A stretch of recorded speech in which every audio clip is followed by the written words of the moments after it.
Brida, Paulo Coelho, parte número 7. Escogió un restaurante que no era muy caro, pues él siempre quería pagar las cuentas, a pesar de que el sueldo como asistente de catedrático de física de la universidad era bastante más bajo que el de ella como secretaria. Aún era verano y se sentaron en una de las mesas que el restaurante colocaba en la acera a la orilla del río. «Quiero saber cuándo los espíritus me dejarán dormir contigo otra vez», dijo Lawrence, de buen humor. Brida lo miró con ternura. Le había pedido que estuviera 15 días sin ir al departamento y él había accedido, haciendo tan solo las protestas suficientes para que ella entendiese cuánto la amaba. También él, a su manera, buscaba los mismos misterios del universo. Si algún día le pidiese que se mantuviera 15 días alejada, ella tendría que aceptar. Cenaron sin prisa y sin conversar mucho, mirando las barcas que cruzaban el río y a las personas que paseaban por la acera. La botella de vino blanco que estaba en la mesa se vació y pronto fue sustituida por otra. Media hora después, las dos sillas estaban juntas y contemplaban abrazados el cielo estrellado del verano. «Fíjate en este cielo», dijo Lawrence, acariciándole los cabellos. «Estamos mirando a un cielo de millares de años atrás». Él le había dicho eso el día que se encontraron, pero Brida no quiso interrumpir. Esta era la manera en que él compartía su mundo con ella. «Muchas de estas estrellas ya se apagaron, y sin embargo sus luces todavía están recorriendo el universo. Otras estrellas nacieron lejos y sus luces aún no llegaron hasta nosotros. Entonces, ¿nadie sabe cómo es el cielo verdadero?». Ella también había hecho esa pregunta la primera noche, pero era bueno repetir momentos tan agradables. «No lo sabemos, estudiamos lo que vemos y no siempre lo que vemos es lo que existe. Quiero preguntarte una cosa. ¿De qué materia estamos hechos? ¿De dónde vinieron esos átomos que forman nuestro cuerpo?». Lawrence respondió, mirando el cielo antiguo. «Fueron creados junto con las estrellas y este río que estás viendo, en el primer segundo del universo. Entonces, después de este primer momento de creación, ¿no se añadió nada más?». «Nada más. Todo se movió y se mueve. Todo se transformó y continúa transformándose. Pero toda la materia del universo es la misma de billones de años atrás, sin que un átomo tan siquiera haya sido agregado». Brida se quedó mirando el movimiento del río y el movimiento de las estrellas. Era fácil percibir el río corriendo sobre la tierra, pero era difícil notar a las estrellas moviéndose en el cielo. No obstante, uno y otras se movían. «Lawrence», dijo por fin, después de un largo tiempo en que los dos se quedaron en silencio, viendo pasar un barco. «Deja que te haga una pregunta, que puede parecer absurda. ¿Es físicamente posible que los átomos que componen mi cuerpo hayan estado en el cuerpo de alguien que vivió antes de mí?». Lawrence la miró espantado. «¿Qué es lo que estás queriendo saber?». «Solo esto que te pregunté. ¿Es posible?». Pueden estar en las plantas, en los insectos, pueden haberse transformado en moléculas de helio y estar a millones de kilómetros de la Tierra. Pero, ¿es posible que los átomos del cuerpo de alguien que ya murió estén en mi cuerpo y en el cuerpo de otra persona?». Él se quedó callado por algún tiempo. «Sí, es posible», respondió finalmente. Una música distante comenzó a sonar. Venía de una barcaza que cruzaba el río y a pesar de la distancia, Brida podía distinguir la silueta de un marinero enmarcada por la ventana encendida. Era una música que le recordaba su adolescencia y traía de vuelta los bailes de la escuela, el olor de su cuarto, el color de la cinta con que acostumbraba atarse la cola de caballo. Brida se dio cuenta de que Lawrence jamás había pensado en lo que ella acababa de preguntarle, y quizá en este momento estuviera procurando saber si en su cuerpo había átomos de guerreros vikingos, de explosiones volcánicas, de animales prehistóricos y misteriosamente desaparecidos. Pero ella pensaba otra cosa. Todo lo que quería saber era si el hombre que la abrazaba con tanto cariño había sido un día parte de ella misma. La barca se fue acercando y su música comenzó a llenar todo el ambiente. En otras mesas se interrumpió también la conversación para descubrir de dónde venía aquel sonido, porque todos tuvieron algún día una adolescencia, bailes en la escuela y sueños con cuentos de guerreros y hadas. Te amo, Lawrence. Y Brida deseó fervientemente que aquel muchacho que sabía tantas cosas sobre la luz de las estrellas tuviese un poco del alguien que ella fuera un día. Brida, parte 8, Paulo Coelho. No lo conseguiré. Brida se sentó en la cama y buscó el paquete de cigarrillos en la mesita de luz. Contrariando todos sus hábitos, resolvió fumar estando aún en ayunas. Faltaban 2 días para encontrarse otra vez con Wicca. Durante aquellas semanas tenía la certeza de haber dado lo mejor de sí. Había colocado todas sus esperanzas en el proceso que aquella mujer bonita y misteriosa le había enseñado, y luchó durante todo el tiempo para no decepcionarla.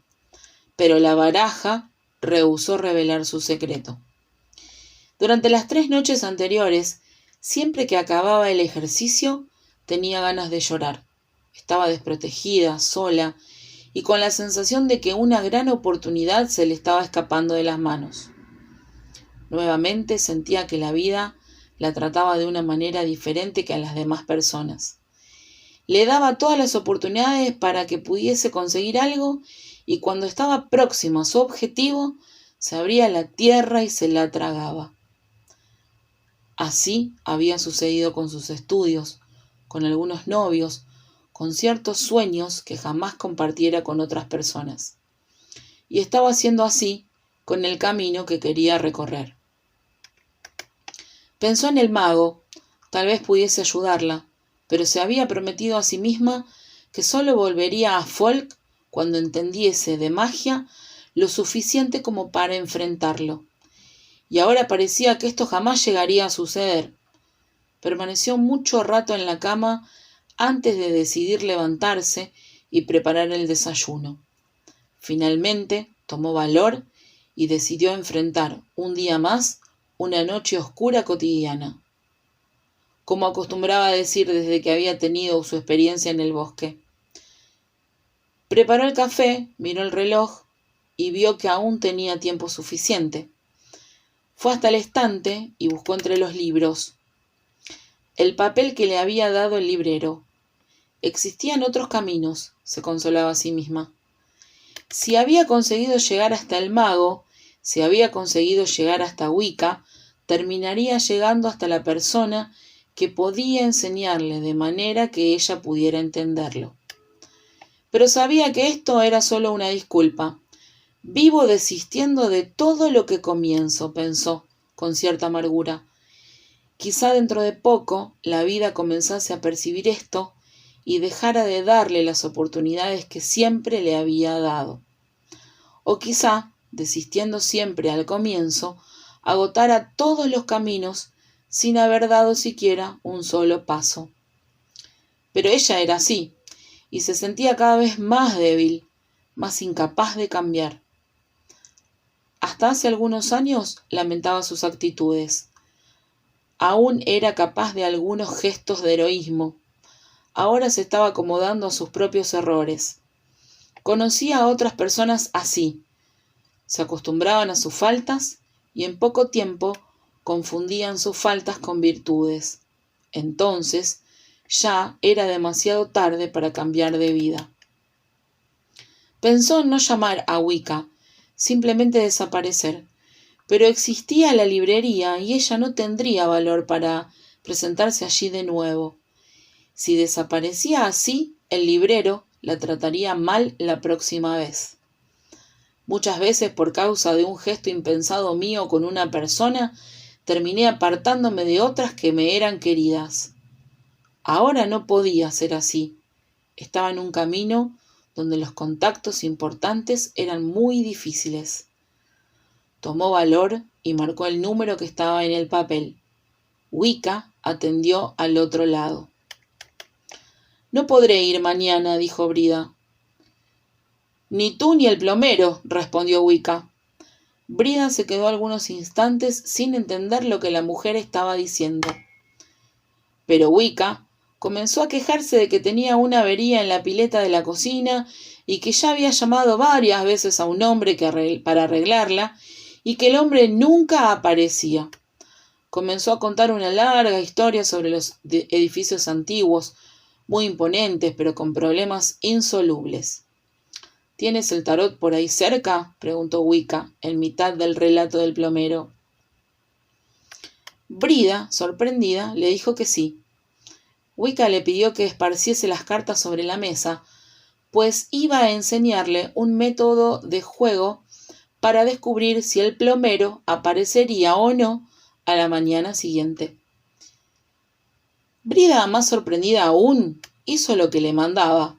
Esparció las cartas y se quedó mirando, ausente, hacia la mesa mientras esperaba instrucciones desde el otro lado de la línea. El valor, para decir el motivo de la llamada, se iba desvaneciendo poco a poco. Wicca no paraba de hablar y Brida resolvió escucharla con paciencia.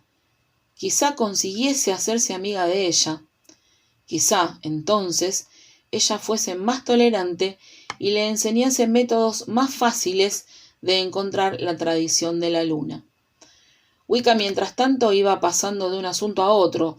Después de hacer todas las quejas sobre el plomero, comenzó a contarle la discusión que había tenido bien temprano con la administradora sobre el sueldo del portero del edificio. Después enlazó ese asunto con unas consideraciones sobre las pensiones que estaban pagando a los jubilados. Brida acompañaba todo aquello con murmullos afirmativos.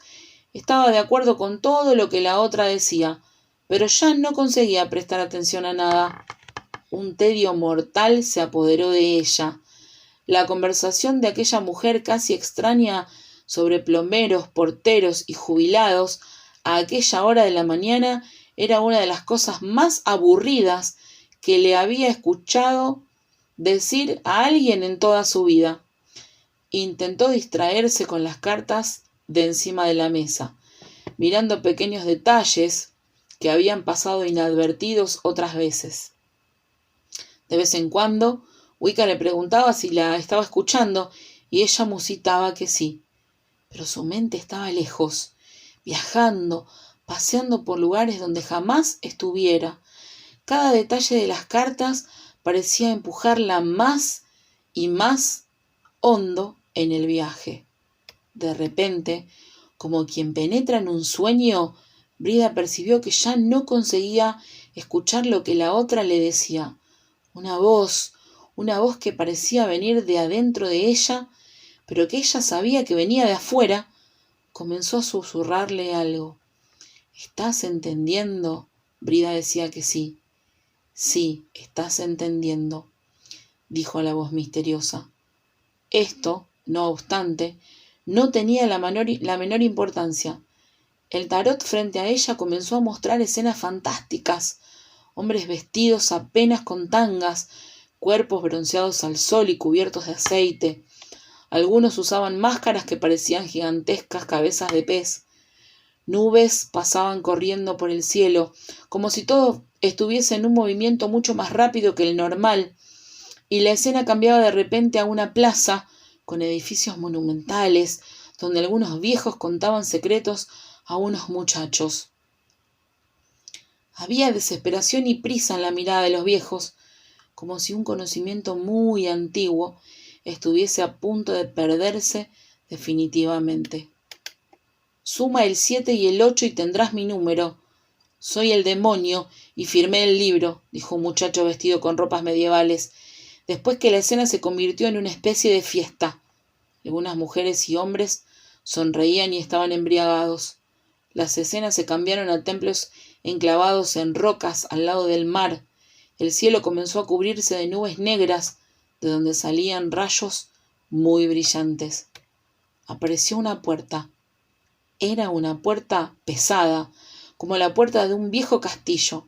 La puerta se aproximaba abrida y ella presintió que en poco tiempo conseguiría abrirla. «¡Vuelve de allí!», dijo la voz. «¡Vuelve, vuelve!», dijo la voz del teléfono. Era Wicca. Brida quedó irritada porque estaba interrumpiendo una experiencia tan fantástica para volver a hablar de porteros y plomeros. «Un momento», respondió. Luchaba por retornar a aquella puerta, pero todo había desaparecido de su frente. «Sé lo que pasó», dijo Wicca ante el silencio de Brida. «Ya no voy a poder hablar más del plomero. Estuvo aquí la semana pasada y ya arregló todo».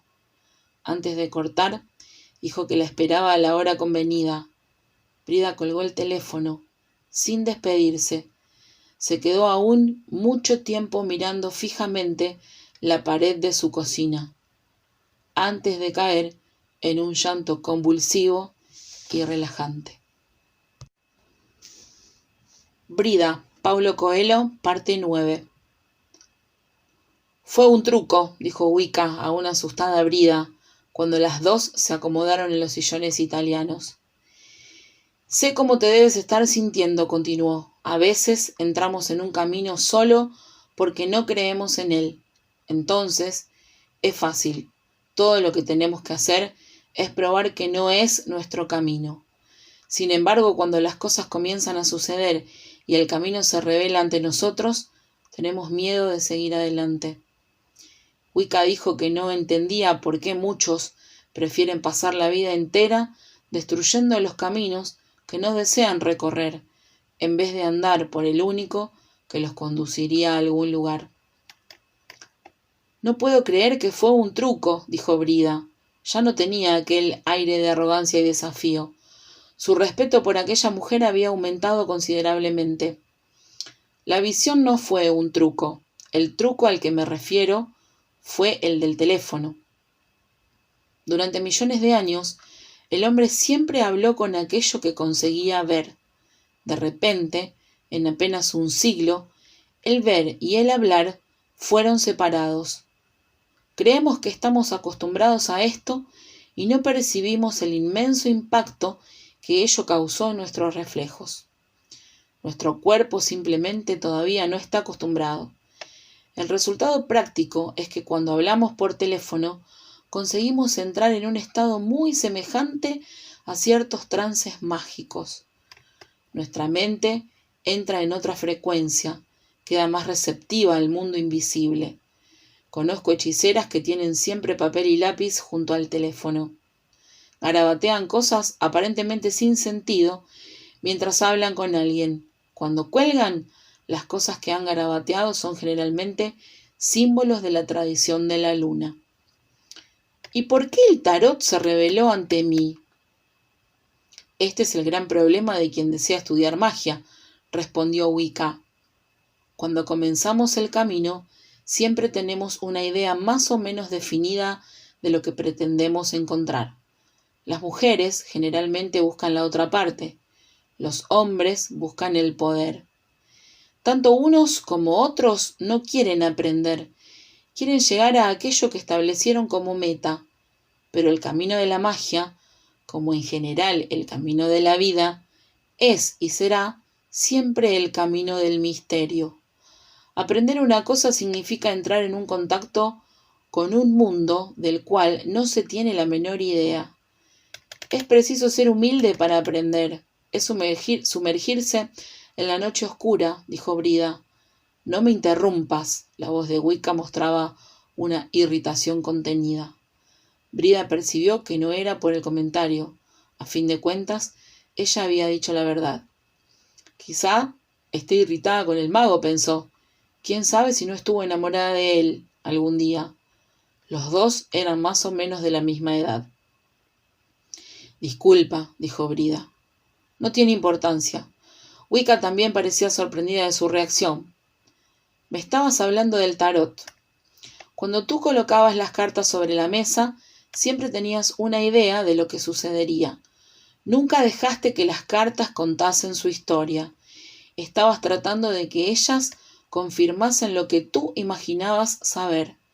Cuando comenzamos a hablar por teléfono, yo me di cuenta de ello. Percibí también que allí había una señal y que el teléfono era mi aliado. Comencé una conversación aburrida y te pedí que mirases las cartas. Entraste en el trance que el teléfono provoca y las cartas te condujeron a su mundo mágico. Wicca le pidió que siempre se fijase en los ojos de las personas que estaban hablando por teléfono. Eran ojos muy interesantes.